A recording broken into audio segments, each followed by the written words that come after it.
वो एक ठंडा और शांत दिन था जब सितंबर 1969 को रशिया के टिसल्स्की जिले में स्थित अर्जावचिक गांव के पास माइनर्स के ग्रुप का कोयला खदान में काम करते समय एक अद्भुत खोज से सामना हुआ।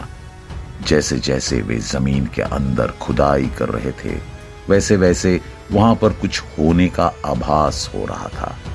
आखिरकार उन्हें एक मार्बल मिला जो असामान्य था। उन्होंने उस मार्बल को तोड़ने का फैसला किया इस आशा में कि उन्हें अंदर और कोयला मिलेगा, लेकिन जो उन्हें मिला वो एक ऐसी चीज थी जिससे हमेशा के लिए उनकी जिंदगी बदलने वाली थी। जब उन्होंने सब कुछ साफ किया तब उन्हें एक बड़ा सा मेटल का ताबूत मिला जो चमक रहा था। वो करीब 2 मीटर लंबा और 1 मीटर चौड़ा था। वह बिल्कुल एक सॉलिड मेटल के टुकड़े से बना था, लेकिन माइनर्स इस बात का पता नहीं लगा पाए कि वो किस तरह का मेटल है।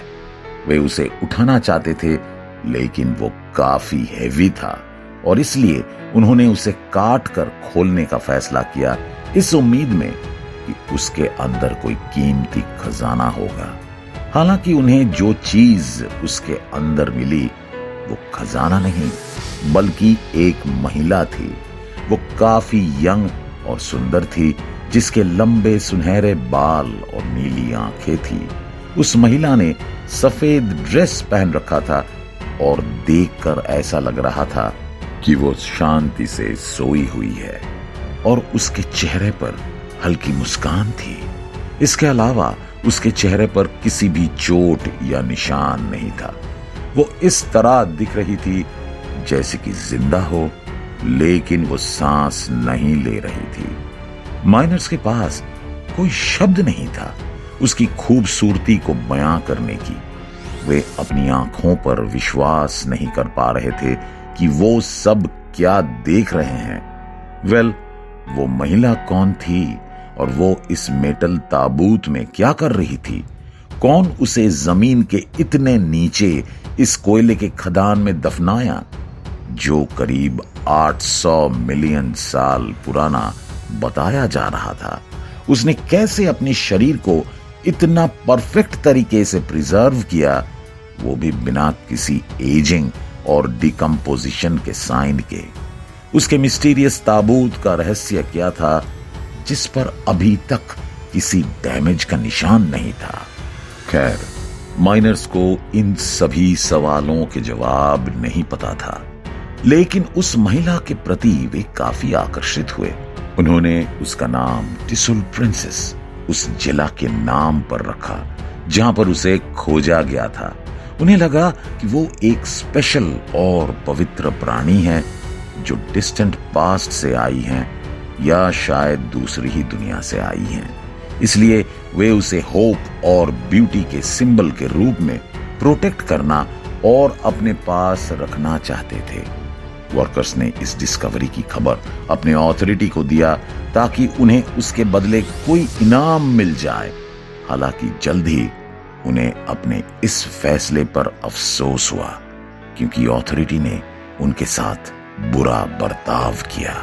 कुछ अकाउंट्स के अनुसार अथॉरिटीज ने ताबूत और बॉडी को जब्त कर लिया और वर्कर्स को शांत रहने के साथ ही उन्होंने क्या देखा सब कुछ राज ही रखने का आदेश दिया। इतना ही नहीं, अथॉरिटीज ने कोयले के खदान को नष्ट करवा दिया और उस जगह पर खुदाई के निशान को छिपाने के लिए पेड़ लगवा दिया।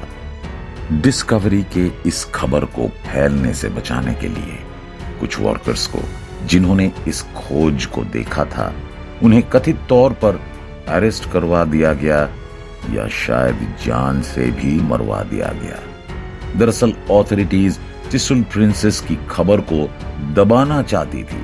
उन्होंने ना सिर्फ इस खबर के बारे में सभी से छिपाया, बल्कि पूरी कहानी को एक धोखे के रूप में दुनिया के सामने पेश किया। उन्होंने ताबूत और बॉडी के होने के सभी सबूतों को खारिज किया। साथ ही इतिहास से टिसुल प्रिंसेस को मिटाने के लिए अपनी पूरी ताकत लगा दी। और साइंटिफिक कम्युनिटी और पब्लिक से भी इसके रहस्य को छिपाया। हालांकि उनके लाख कोशिशों के बावजूद टिसुल प्रिंसेस की खबर लीक हो गई और लोगों के बीच फैल गई। खासकर मीडिया और पैरानॉर्मल सर्कल्स में ये खबर पूरी तरह फैल गई। इस खबर को सुनते ही लोग इसकी तरफ काफी आकर्षित हुए और इसके बारे में जानने के लिए उत्सुक हुए कि वो कौन है, कहां से आई और इस कोयले की खदान में कैसे दफन हो गई। टिसुल प्रिंसेस की खबर ने न सिर्फ आम लोगों का अटेंशन पाया बल्कि रिसर्चर्स का भी ध्यान अपनी ओर खींचा। दोस्तों, रिसर्चर्स ने इसके दावों और सबूतों के बारे में और अधिक जानने का प्रयास किया। इसलिए उन्होंने इसके पीछे की सच्चाई को बाहर निकालने के लिए जांच करना शुरू किया। उन्होंने इसके ओरिजिनल लोकेशन और साथ ही इसके डॉक्यूमेंट्स और आर्टिफैक्ट्स को सर्च किया। इतना ही नहीं, उन्होंने अवेलेबल फोटोग्राफ्स और रिपोर्ट्स को एनालाइज किया और उनके ऑथेंटिसिटी और एक्यूरेसी को वेरीफाई करने का प्रयास किया।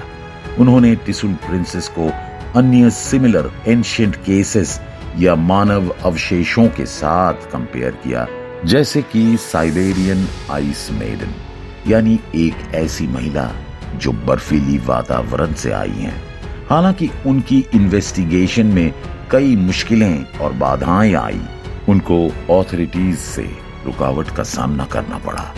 ऑथोरिटीज ने उनकी मदद करने और उन्हें कोई भी जानकारी देने से साफ इनकार कर दिया। साथ ही उन्हें भटकाने की कोशिश भी किया। सभी बाधाओं के बावजूद रिसर्चर्स ने टिसुल प्रिंसेस के बारे में कुछ क्लू और इनसाइट का खुलासा किया।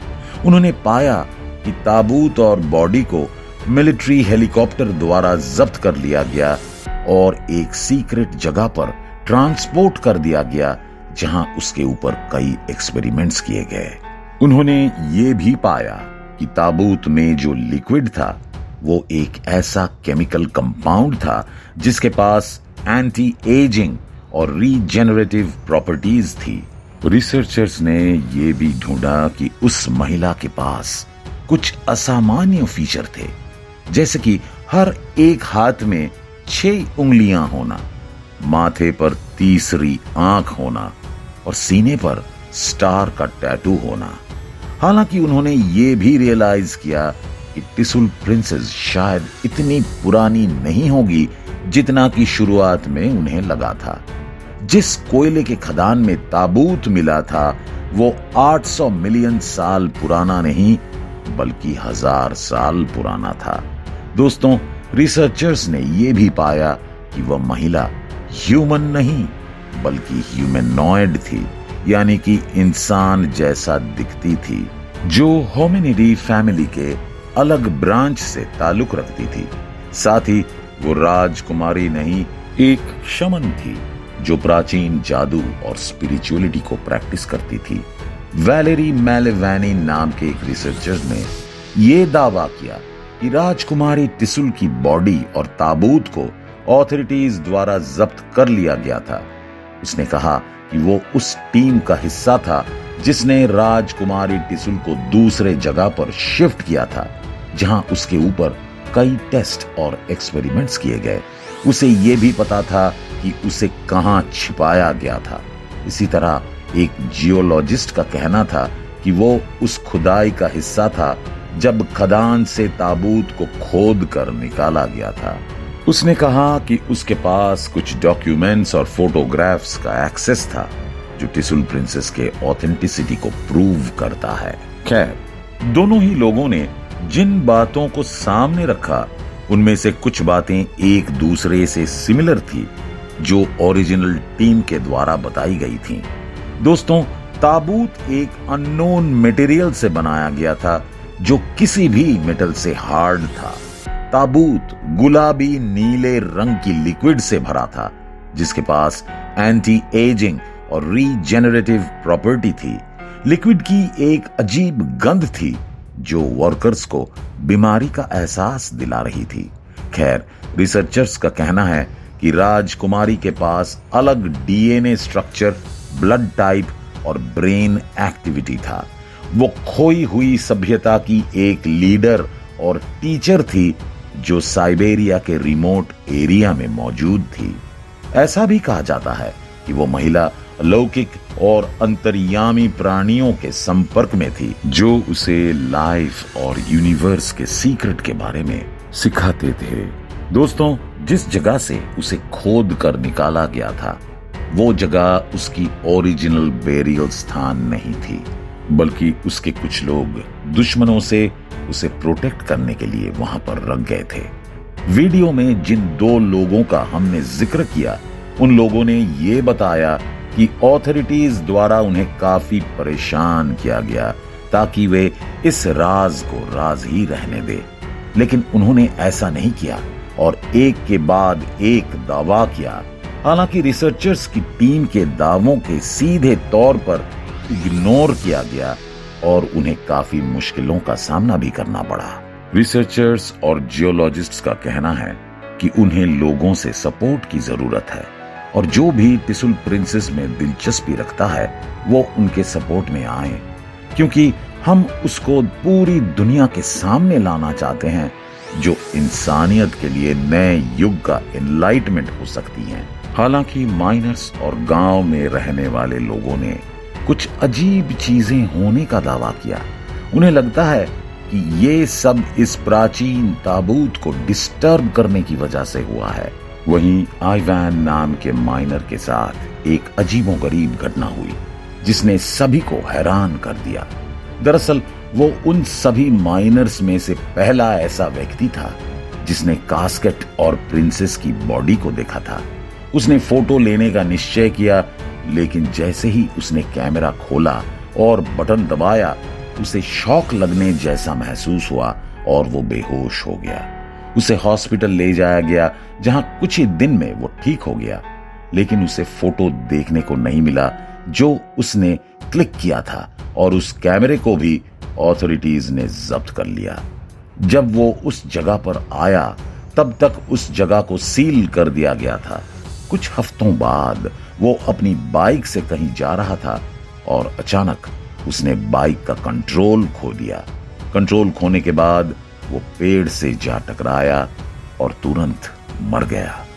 ऐसे ही एक और माइनर ताबूत में काफी इंटरेस्टेड था।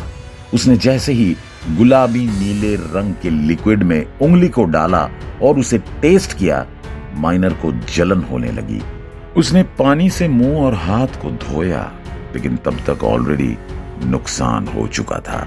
उसके बाद उसे फिजिकल और मेंटल प्रॉब्लम होना शुरू हो गए। वो काफी वायलेंट और एग्रेसिव हो गया। हैरानी की बात यह है कि वो अपनी पत्नी और बच्चों पर हमला भी किया, लेकिन हॉस्पिटल में एडमिट करने के कुछ महीनों बाद हाइपोथार्मिया से उसकी मृत्यु हो गई। खैर, इसी तरह कई सारे लोगों की जान गई और यहां तक कि जिसने टिसुल प्रिंसेस को नाम दिया था वो भी मारा गया। लोगों का मानना है कि वो अपना बदला ले रही हैं क्योंकि उसे डिस्टर्ब कर दिया गया। टिसुल का गांव पूरी तरह तबाह हो गया और वहां के लोग मारे गए या तो कहीं भाग गए। कुछ लोग इस खोज को एक धोखा मानते हैं, जैसे कि ऑथोरिटीज द्वारा बताया गया था, तो वहीं कुछ इसे सच मानते हैं। अभी भी सारे सवाल वही हैं और जिसका जवाब कोई नहीं जानता। वैसे आपको क्या लगता है, वो दूसरी दुनिया से आई होगी या नहीं? कमेंट करके जरूर बताएं। अगर वीडियो अच्छी लगी हो तो इसे लाइक और शेयर जरूर करें और इसी तरह के इंफॉर्मेटिव वीडियो देखने के लिए हमारे इस चैनल को सब्सक्राइब भी करें। फिलहाल के लिए इस वीडियो में बस इतना ही। मिलते हैं किसी अन्य इंफॉर्मेटिव वीडियो के साथ। धन्यवाद।